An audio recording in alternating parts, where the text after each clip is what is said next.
This Happened, a series narrated by Sherry Chalmers. First series will be about stuff I involved my dad in that other dads would have gone, go suck an egg and don't involve me in your stupid crap anymore, but my dad would never turn me down. This one's called Don't Get Involved. You're not qualified.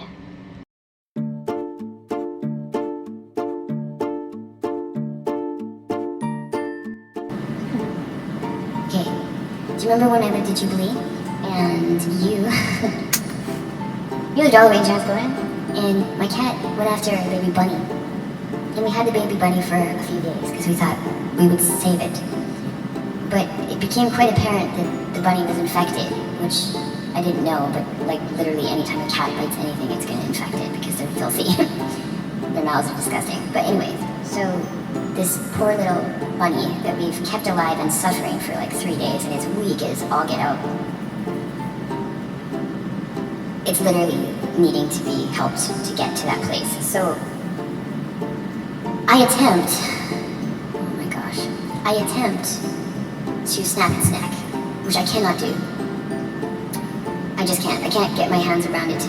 I can't. Like, it's not that I physically can't, it's that I emotionally cannot snap its neck. I just can't. It's so cute. It's so freaking cute. I should have just left it alone.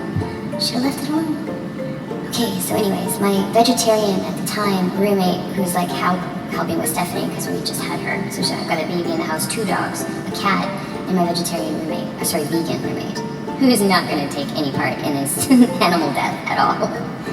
So I'm like, Joelle, you have to help me. You have to help me with this rabbit. She's like, I can't help you with this rabbit.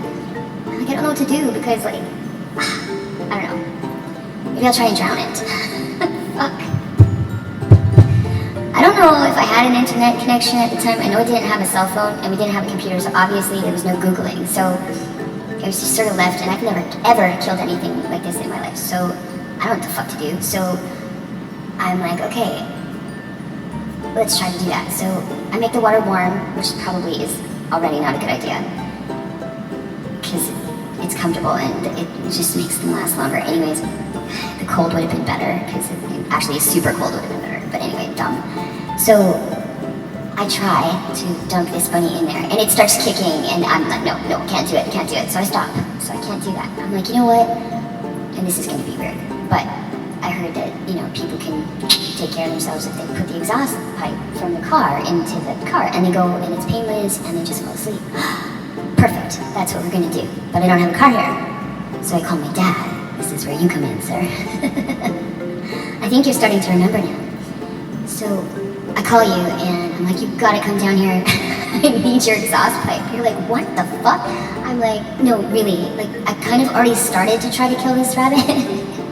And I can't let it suffer anymore. Can you please come down? And you did. You drove all the way from Transcona to Jubilee in like rush hour, for real. It came right up to the driveway and I don't know, like who does this for their kids? You did this shit for me all the time. So you get there and you're like, I want no part of this. Like, no part of this. Okay, so I'm like, okay, I'll grab a bag. And so I'll get a bag and I'll put the baby in the bag and just start the car and I'll hold it there. And okay, but I don't drive and I'm not like used to cars into like how they work, even though I'm a mom and all this stuff. Like, it just evaded me, right? So the problem is exhaust pipes are hot. Like, I don't think of that, right? And I have a plastic bag. This is horrible. And the bunny, like, yeah, the exhaust is going up. I mean, we could have developed a better system for this for sure. So I'm holding the exhaust pipe, and of course it's burning my hand. So I'm like, well, that's not gonna fucking work because I'm burning this poor little bunny. Well, I didn't actually burn it, but it was like coughing. Oh my god. And I can't hold the bag there anymore because if I do, it will melt the bag over the fucking bunny. So I gotta take so anyways, I'm like, okay, I'll get a pillowcase. That'll work better. No, it doesn't. Because it's still hot, Sherry, you fucking idiot. So anyways, I'm trying to calmly and nicely get rid of this bunny. Now, you have to understand, it's been going on for quite some time, and I've tried several different ways of doing this already, and it's not worked. And I'm feeling really, like I'm crying. When Dad killed this rabbit, he doesn't kill the rabbit though. He'll drive all the way to my house and let me use his exhaust pipe, but he won't kill the rabbit because that's my dad. And Joelle won't do it because, she's a vegan and she can't possibly think about doing that. And I should have just let the cat finish it off in the fucking yard in the first place because like since then, I learned my lesson. I will not intervene. I don't give a shit what the fuck is going on outside or how long that cat's gonna play with. I don't care. I don't care. But at the time, we were in it. We were in it. I was in it.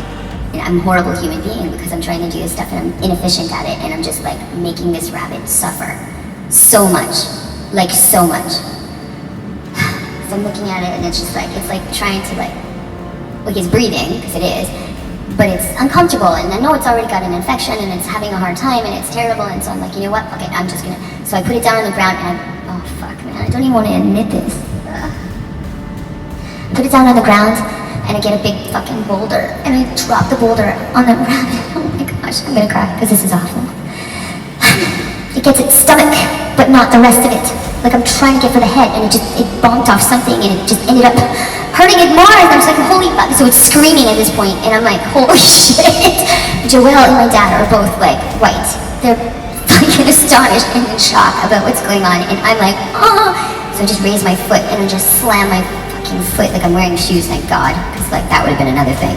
And I crushed the baby's little skull with my foot as hard as I can, as fast as I can. As soon as I noticed, I was like, what the fuck? And I did it right away, like soon, like fast. But are you kidding me? Things that don't want to go, I don't know. But this little fucker was resilient, and honestly, he probably would have pulled through. I should have maybe just let that happen, I don't know. But he was like, oh, fuck, I don't know. In the fridge, I'm like, this is my warning for everyone. Never, ever, ever, ever try to save, ever, a bunny that your cat has attacked. Ever. Just let it go and let your cat enjoy. So fuck around, just let nature do what nature does. And leave it be. Just go away. Don't even put earplugs in and walk away. Me and my kids were staying with a coworker because we fell on some hard times, so we were living in his house and he had a really big yard.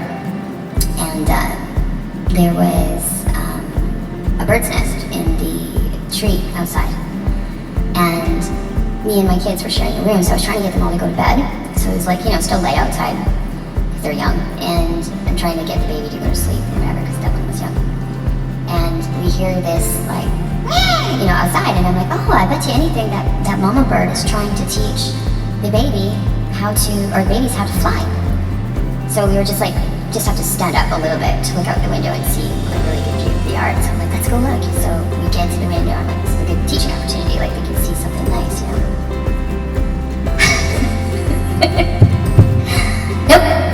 Nope, wasn't nice at all. So you think I would have remembered from before, the sounds of things when you scream. What I did was I put 3 little children in front of a window where a cat was, indeed not mine, because I didn't have any at this time. I hadn't had cats for a while, because that was enough of that. But it had a baby bunny, and it likes to play with that baby bunny for a long time, right? The baby bunny is screaming, like at the top of its lungs, like screaming. Okay, I thought it was like baby birds or birds. Like, that's how loud it was. This went on for half an hour, if not longer. And my children are literally traumatized at this point. Because like it was a full view, like you could totally see, and this cat was being evil, like so evil. And like, we don't have a lot of places to go in the house, people were busy, so like we gotta stay in that room kinda, and like, because he had company, and like it wasn't kid time. And there was no TV and no stereo, so I'm trying to sing over the bunny screaming. I have never been so sorry for trying to teach my kids something ever.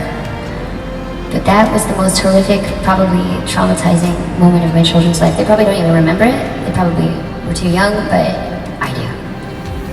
And they were all, like even the little one, even the baby, like the 1-year-old, he was in tears. He knew, he knew exactly what was going on. He saw what his sisters were thinking, and he knew something was dying. They all wanted to go out, so I said, no, you're not going out to save that bunny. It will not work out well. You let that cat in, and I kind of told them it's not like using the cat's in. It's worse for the bunny, and tried to make them understand that. But of course, they didn't go through this killing thing that I went through. But that cat was evil. But I'm thinking, you know what? I'm no better than that cat, because it took me 3 fucking days, and then another good hour, 2 hours to kill my bunny. So I'm worse. much worse. So when the children finally cried themselves to sleep and I had a moment to process, I phoned my dad and I said, "Dad, there's a cat and a baby bunny outside. And the cat attacked the baby bunny." And he said, "Sherry, I'm not coming down there. I'm not. I'm not." And I said, "Don't worry, I left it alone. It's finally gone." But we both learned our lesson that day. So the moral of this story is that at least, regardless of how gullible my father is, or how naive I am, or how much we are willing to do for the other, or have done for us, we may be not the brightest or the sharpest tools in the shed, but we can be illuminated and sharpened.